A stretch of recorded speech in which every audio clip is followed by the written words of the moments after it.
again, same day, different idea here. We're going to talk about line instead of reels for fighter kite flying. One of the things in the reel video I did, I forgot to mention where you buy these reels. They aren't easy to find.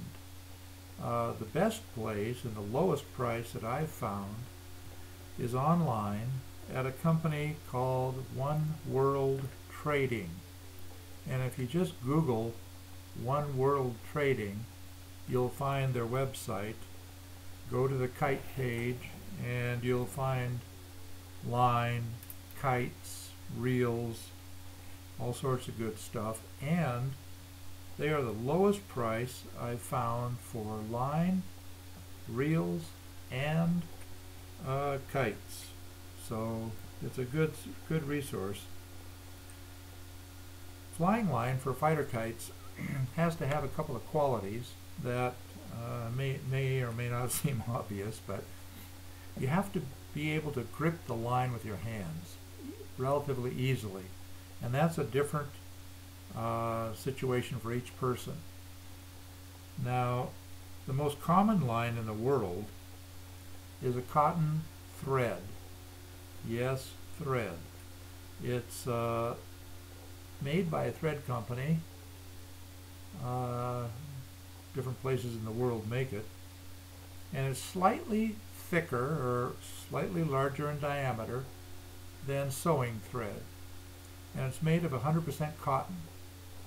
And the value of the cotton aspect are two. One, it doesn't stretch, and it breaks. The reason why breaking is valuable, not negative, like you might think it would be, is that if you're flying a fighter kite and you get the line, as you're retrieving the line, you get it tangled in your fingers inadvertently, and you go to pull on the line again, very likely you're going to slice your finger open with a cut. And with cotton line, those cuts are minimized because the line will break before there's a serious cut. And that's why cotton line is the best to use. You can use it waxed or plain. If you wax it or buy it waxed, it has a thin coating of paraffin on it. And what that does, although it adds a little weight to the line, it reduces the amount of moisture that the line will absorb, and it also reduces the amount of tangling that the line would otherwise incur when blowing on the ground at your feet as you're retrieving the line. There are other kinds of lines that are used in almost any line that's thin, that you can grip easily, and is available to you. It's fine, doesn't matter. Crochet thread can work. It's a little bit thick, but it works well. It's easy to grip. Most of the flyers that fly in competitive fighter kite flying, line touch and otherwise, other than manja. Now manja is all cotton. Manja is simply cotton line coated with a concoction of a rice-based paste filled with fine ground glass. So manja is a cotton line coated with a material formulated out of rice paste and powdered glass. But in the United States and places where line touch is popular, the most significant changes in the kite speeds, and fast kite flying is becoming more and more important in this sport, has to do with reducing the diameter of the flying line and therefore reducing the drag that the flying line imparts on the kite.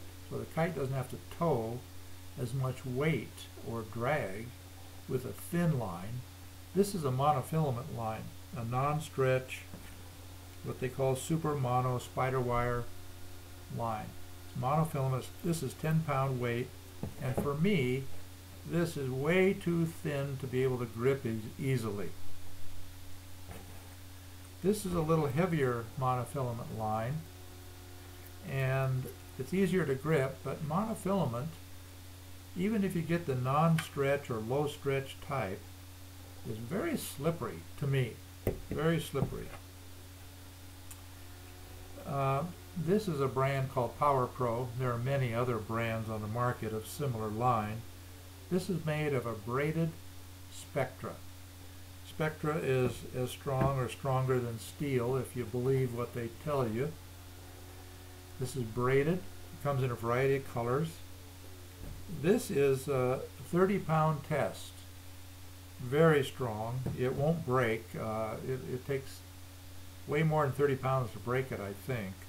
It does not stretch, and non-stretch for fighter kite flying is very, very beneficial. It allows you to communicate with a kite directly. There isn't any stretch required before the kite gets the message of your line manipulation that you want to control the kite with. But this line, even though it's 30-pound test, is actually about the same diameter as this cotton line that is probably 7 or 8 pound test. So it's much stronger than it needs to be. But for me, the 10-pound version of this or 15-pound version of this is too thin to be able to grip it. So I use the 30-pound weight when I'm competing, even though it's a little thicker, not by much, but by some, than the lower test line that other flyers use. So that's about the situation with flying line.